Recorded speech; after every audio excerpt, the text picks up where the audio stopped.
You might think that the reason many men, and a good deal of women, love Gladiator is because of the 15-year-old in them. It's full of gore, action, and spectacle. But that's not the reason I think people love this movie and watch it again and again over the years. They love it because it tells a compelling story about the kind of man men want to be, and women want to be with. The ideal man.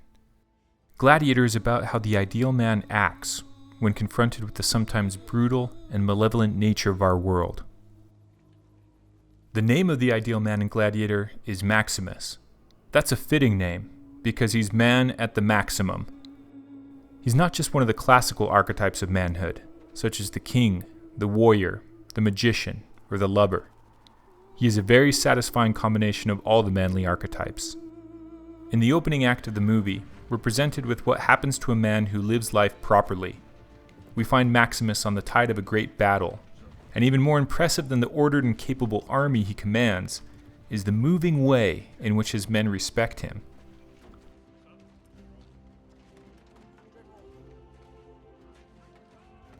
It's clear he has won his position through his competence. He's not just a technician expert that gives orders on the sidelines. Maximus plays the game at the highest level and rides at the head of his men into the arena.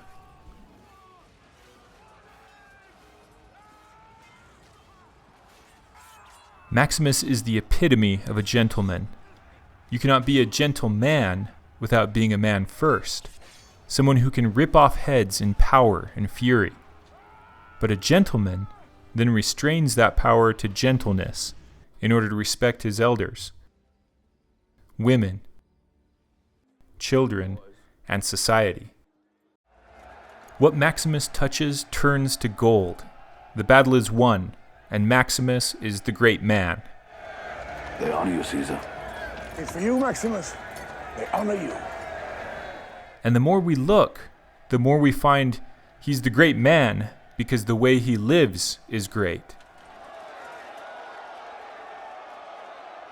He doesn't want to be on the battlefield shedding blood. Back to barracks, General? Or to Rome? Home. Wife, the son, the harvest. Yet he is on the battlefield because he believes in higher ideals, and he lives a life of sacrifice to those ideals. He sacrifices to the political ideal, even in a world where the political ideal has become corrupted in reality. I've seen much of the rest of the world. It is brutal and cruel and dark. Rome is the light. Yet you have never been there. You have not seen what it has become. He sacrifices to the ideal of the home and the family. He sacrifices to the transcendent, the higher, and yet uncomprehended forces at play in the world that he has the humility to honor. Whisper to them I live only to hold them again. Ancestors, I honor you. And will try to live with the dignity you have taught me. What he does in service and duty to these ideals, and he lets everything else fall as it may. He is not interested in manipulating the world to his preferred outcome. He sacrifices the present to what is right, and lets the future consequences follow, with the faith that the future will be the best it can possibly be if he partners with and sacrifices to life in this way. And onto this type of man spills the favor of existence. Men want to be this kind of man. Women want to be with this kind of man. When the emperor, the god of the Roman Empire, needs a successor who will turn a corrupted state back to its ideal, he turns to Maximus. There is one more duty that I ask of you before you go home. What would you have me do, Caesar? I want you to become the protector of Rome after I die. I will empower you to one end alone, to give power back to the people of Rome and end the corruption that has crippled it.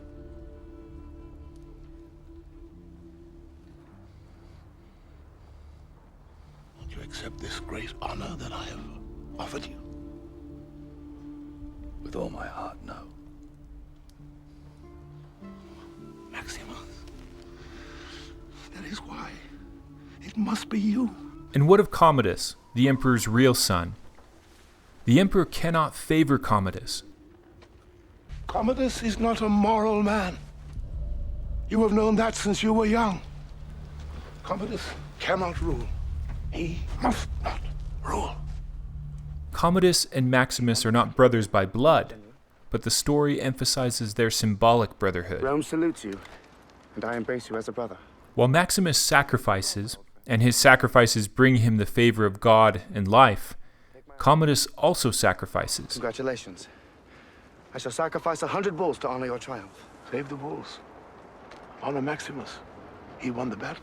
But Commodus's sacrifices are not of the same quality, and hence do not have the same results as Maximus's. Commodus yearns for the favor of his father, and the same kind of favor which life has shown to his brother Maximus. In essence, even Commodus wants to be Maximus. So much for the glory of Rome. But Commodus is blinded to the ways in which Maximus had to partner with life and sacrifice to life in order to curry its favor. Commodus believes that life can be manipulated according to his own terms, and he's willing to use any means to gain his ends. I would put to the whole world. Give you as only have loved me. This sort of manipulation is demonstrated throughout the movie through his relationship with his sister Lucilla, who he doesn't just love as a sister, but with whom he thinks he can twist the rules of affection and make her a sexual partner as well. Stay with me tonight. You know I won't. He is willing to do anything to manipulate her to act in the way he desires, apparently blind to the way his means make the accomplishment of his goal impossible. And while his manipulations get him some immediate results, he finds that the things he wants the most elude him.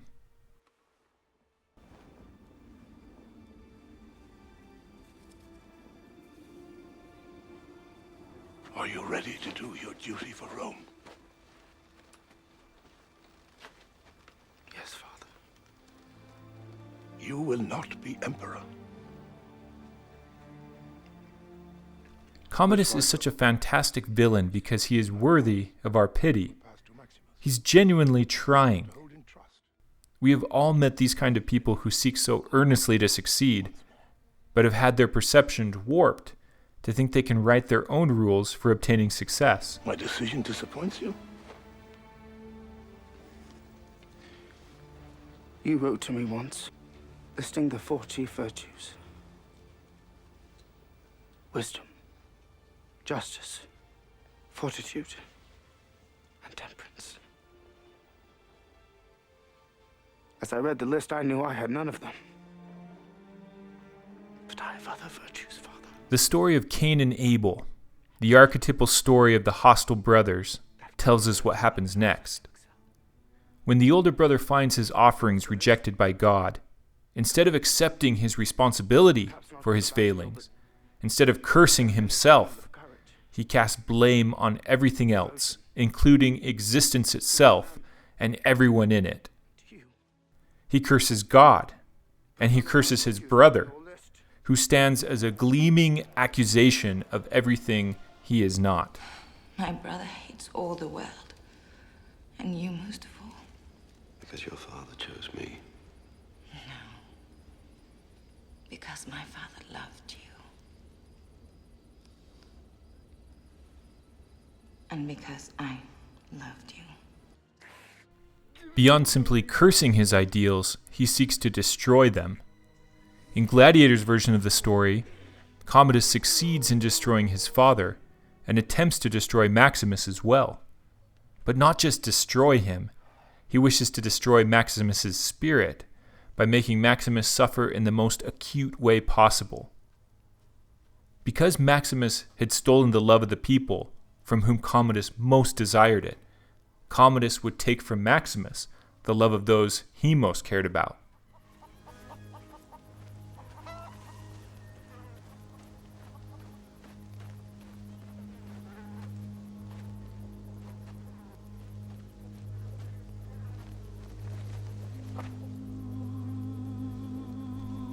Those who feel pain most exquisitely know exactly how to produce it in others.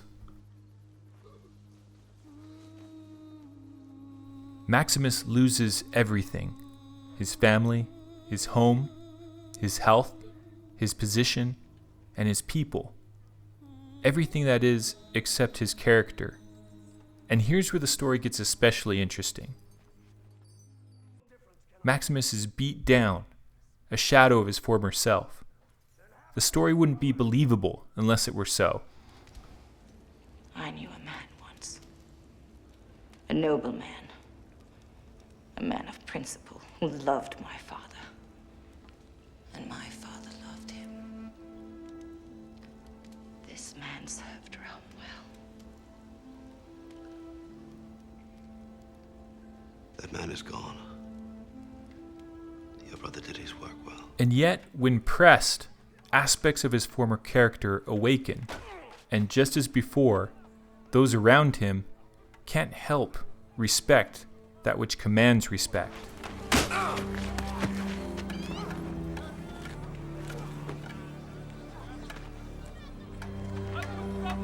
That's enough for the moment.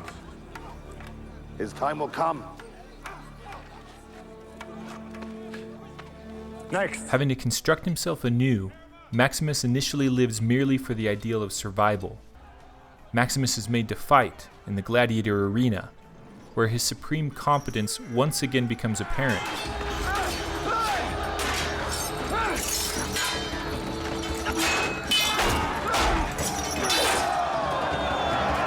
And people again rise to their feet in honor of that supreme competence.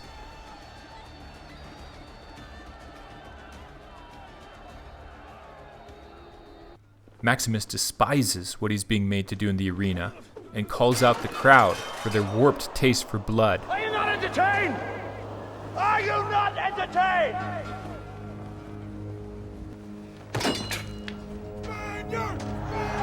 And still, they cheer him.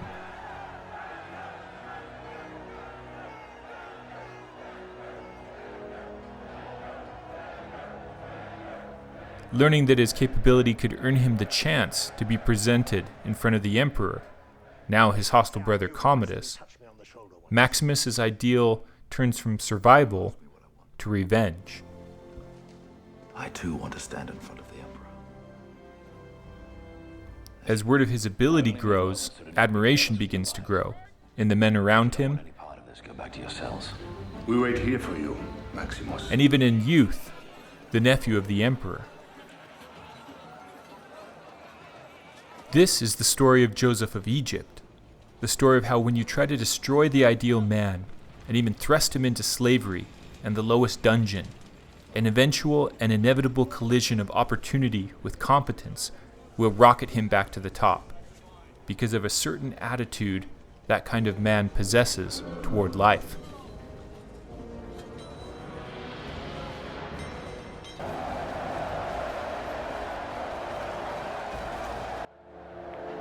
Anyone here been in the army? Yes. I served with you at Vindabona. You can help me. Whatever comes out of these gates, we've got a better chance of survival if we work together. Do you understand? If we stay together, we survive.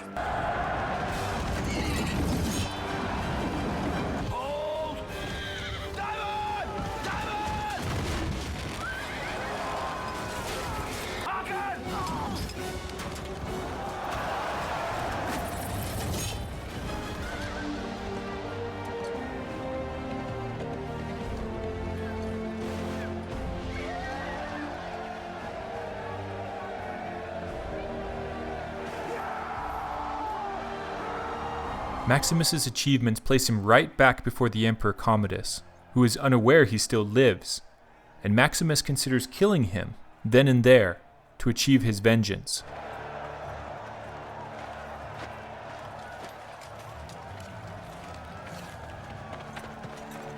But his principles awaken and get the best of him. Instead, he lives according to his ideals and lets the consequences follow, just as before. fame is well-deserved, Spaniard. I don't think there's ever been a gladiator to match you. As for this young man, he insists you are Hector reborn. Or was it Hercules? Why doesn't the hero reveal himself and tell us all your real name? You do have a name. My name is Gladiator. How dare you show your back to me? Slave! You will remove your helmet and tell me your name.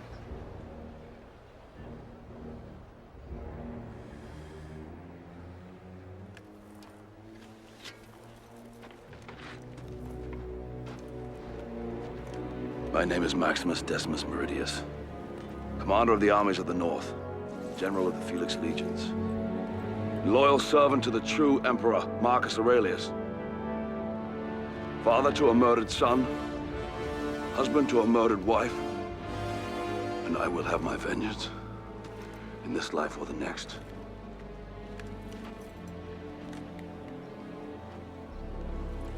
As the deadened parts of his character begin to resurrect, everything begins to restore itself. Men honor Maximus wherever he goes, and his motivations slowly transform from seeking vengeance to the nobler pursuits of sacrificing himself to the higher ideals.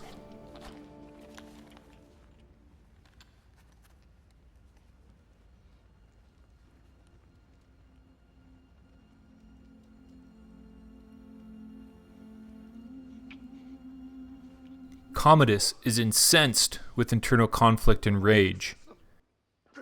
He plans a final manipulation where he mortally wounds Maximus Smile for me now, brother. before pretending to challenge him to battle in the arena to prove his strength and valor and gain the admiration of the people.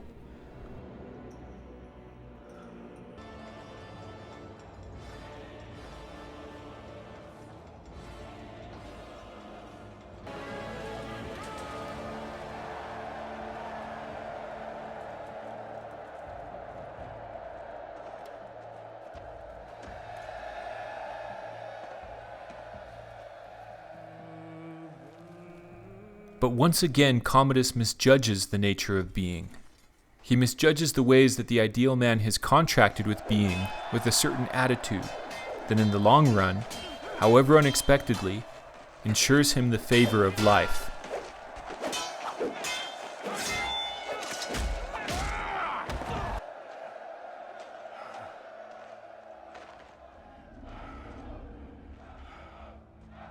Quintus, sword! Give me your sword! Sword! Give me a sword!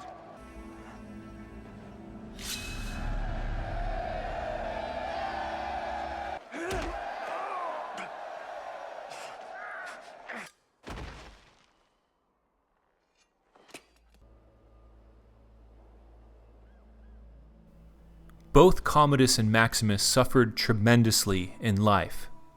Both die at the end of the story, as we all will. But Commodus dies having lost everything he ever valued, while Maximus dies having gained all he ever valued.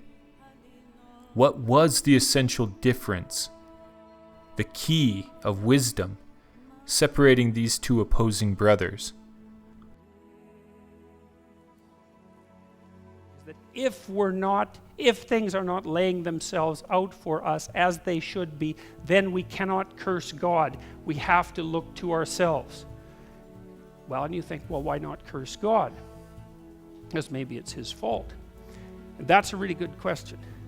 And one of the things that I've tried to figure out over the last 30 years is, well, why not just curse God? Because there is this arbitrary element to existence, and we are vulnerable, and there is plenty of suffering, and things are unfair. Like, there's problems, right? There's injustice and unfairness and all of these things, and endless suffering. So why not just lay it at the feet of God? And whether God exists or not, in some sense, by the way, with regards to the metaphysics of this particular discussion, is not relevant.